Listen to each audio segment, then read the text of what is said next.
김봉현 전 스타모빌리티 회장이 이른바 검사 술 접대 의혹을 주장한 이후 한 달이 지났습니다. 앞서 김 전 회장은 지난달 16일 옥중 입장문을 통해 검사 출신의 이주형 변호사와 지난해 7월 서울의 룸살롱에서 현직 검사 3명에게 1,000만 원 상당의 접대를 했다고 주장했죠. 서울 남부지검 수사팀은 최근 김 전 회장이 접대 대상으로 지목한 현직 검사 3명과 술자리 주선자로 지목된 이 변호사를 불러 조사했습니다. 이들은 검찰 조사에서 접대 술자리는 없었다며 의혹을 부인한 것으로 전해졌습니다.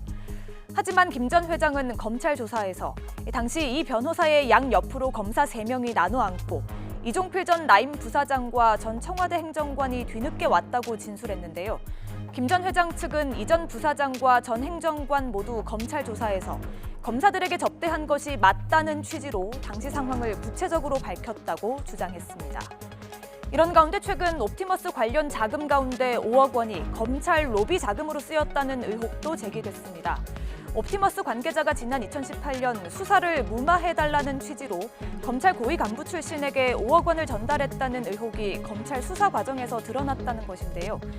이에 대해 조국 전 법무부 장관은 라임 옵티머스 사태와 관련해 여당 로비 의혹에 대해서는 기사를 쏟아내더니 검사 관련 의혹이 나오니 기사가 줄어들었다며 언론의 보도 태도를 비판했습니다. 자극적인 기사도 해당 검사에게 카메라를 들이대는 시도도 없다면서 언론의 온순함과 양순함 그리고 공손함이 돋보인다고 꼬집기도 했는데요. 열린민주당 최강욱 대표는 이에 대해 검찰과 언론은 유착할 수밖에 없는 공통의 속성이 있다면서 사실이 아니라 사람을 따라가고 자신들의 비리에는 관대하며 반성해본 적이 없다 이런 나름의 유착론을 펴기도 했습니다.